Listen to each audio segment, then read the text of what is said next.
The heavy wooden latch of the courtroom door clicked open, echoing like a gunshot in the suffocating silence of the chamber.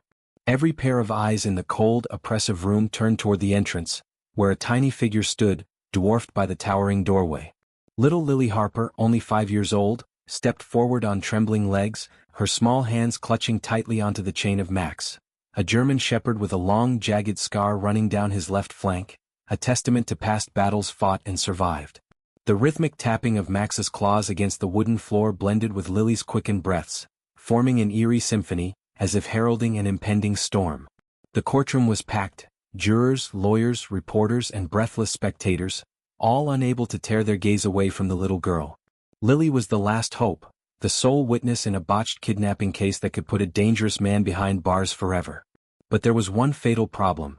Since that fateful day, Lily hadn't spoken a single word. Trauma-induced muteness had locked away her voice, turning her into a silent enigma in the eyes of the law. Across the room sat James Carter, 45, a software engineer with a face so utterly unremarkable that it was almost impossible to believe he could be a monster.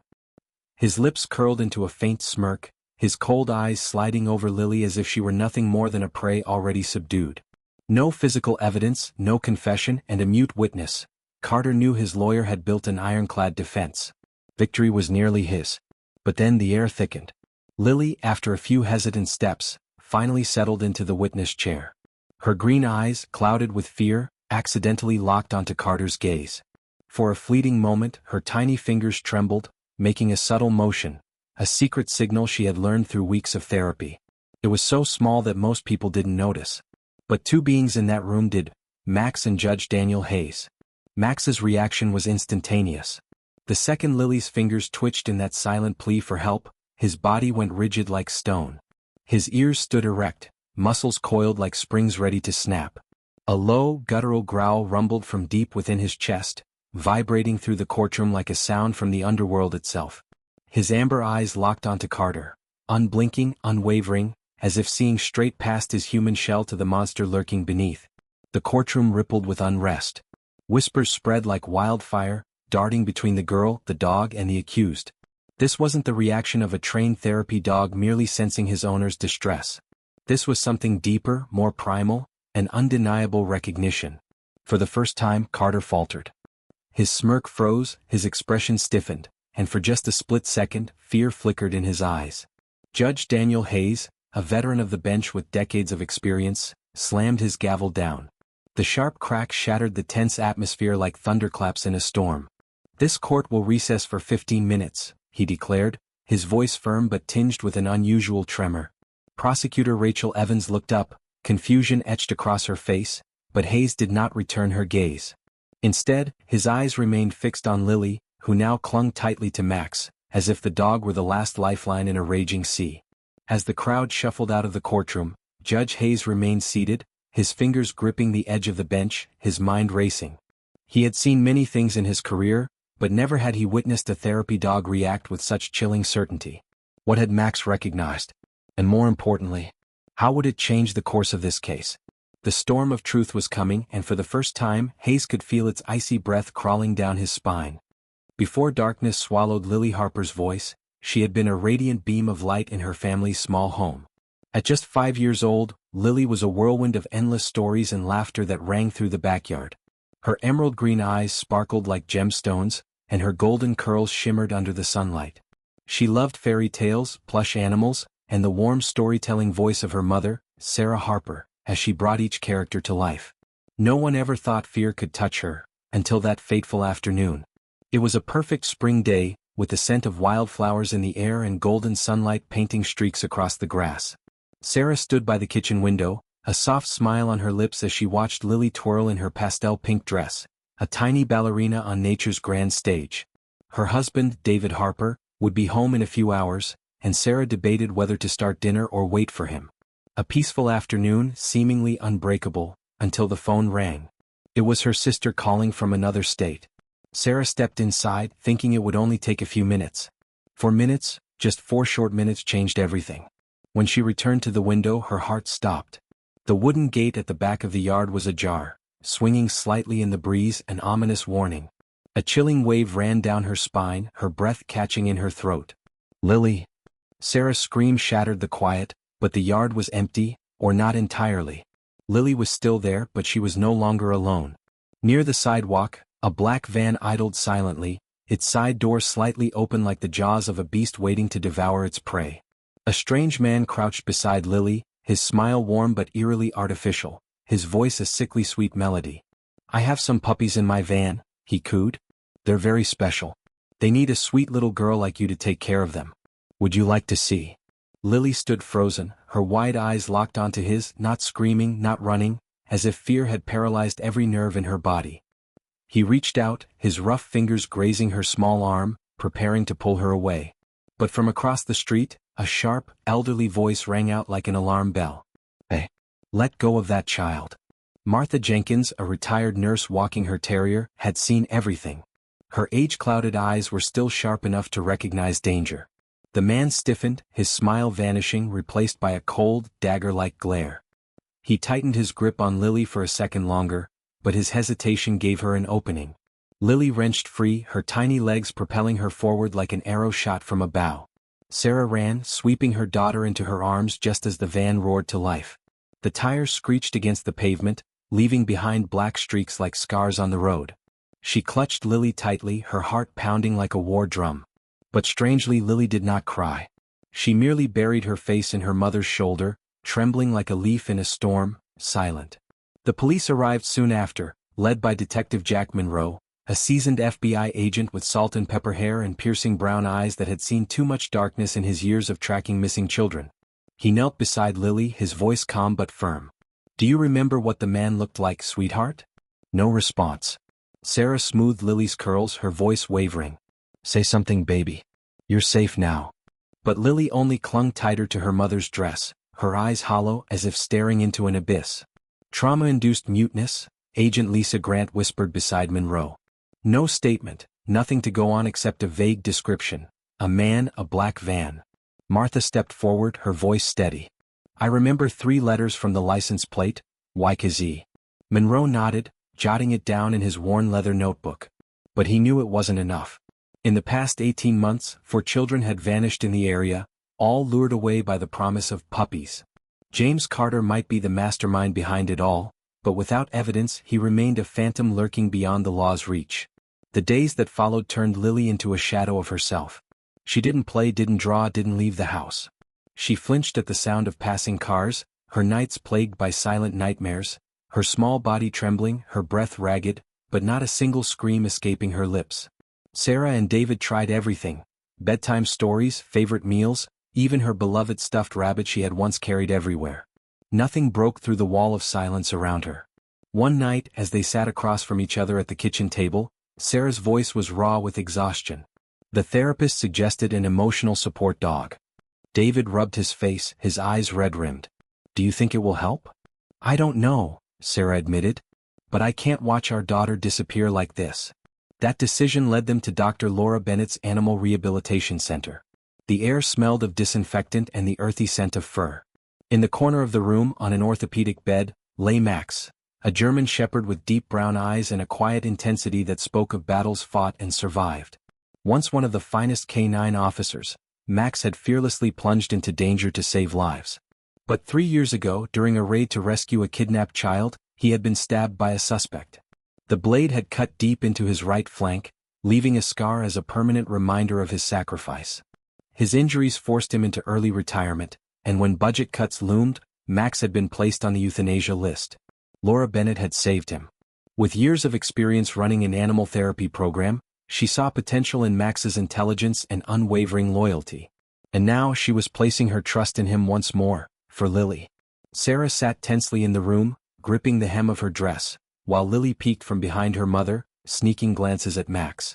"You don't have to come closer if you don't want to," Laura said gently. "Max will wait." Lily said nothing, but she didn't run. It was the first flicker of hope. Then, in an unexpected moment, Lily took a slow step forward, her tiny hand trembling as she reached out. With Laura's silent approval, Max moved toward her, his warm breath brushing against her palm. Sarah held her breath, tears streaming down her cheeks as Lily's fingers curled into Max's fur, clinging to him like an anchor in a raging storm. From that moment, Max and Lily became inseparable. She sat beside him for hours, tracing the scar on his side, and when nightmares tore her from sleep, the steady rhythm of Max's breathing was the only thing that calmed her. One afternoon in Laura's office, as Lily watched Max perform a small trick, the impossible happened. "Good boy," she whispered, so faint Sarah thought she imagined it. But when she turned, Lily was looking at Max, her lips moving in quiet astonishment. It was a beginning, a small light flickering in the darkness. Laura placed a reassuring hand on Sarah's shoulder. "She trusts him." Sometimes trust is the first step to finding one's voice again. But no one could have predicted that trust would lead them to an unspeakable truth, one that would make Max not just Lily's guardian, but the key to unmasking a monster in the courtroom. The courtroom door swung open once more on a chilly morning, the air inside heavy as lead. A hushed murmur rippled through the packed gallery, journalists poised with quills, victims' families with tear-streaked eyes, and curious onlookers eager to witness the conclusion of one of the most shocking trials of the decade. At the center of the room, James Carter sat motionless at the defendant's table, his hands clasped tightly before him.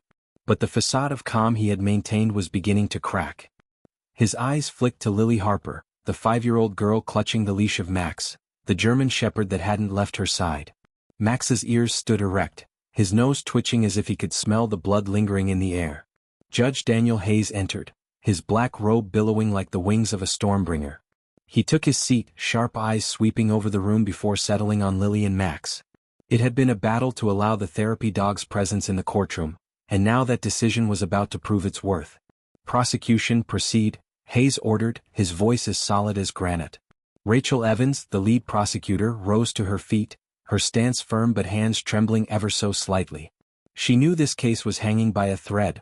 Without Lily's full testimony, everything could fall apart. But today she had a new weapon. "Your Honor," she began, her voice cutting through the silence like a blade, "the prosecution presents new evidence.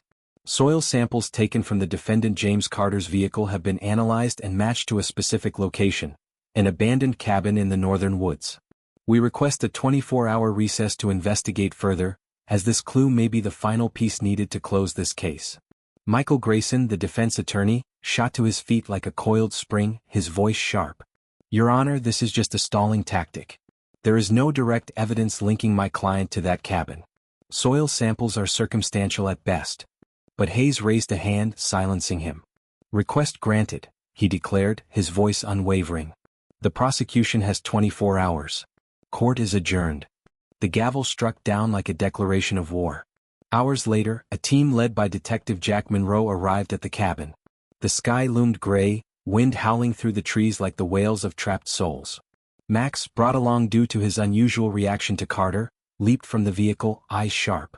The moment his paws touched the ground, his body went rigid. His nose worked frantically, ears standing tall, and a low, guttural growl rumbled in his throat. "Something's wrong," Monroe muttered, tightening his grip on his gun. "Max knows it."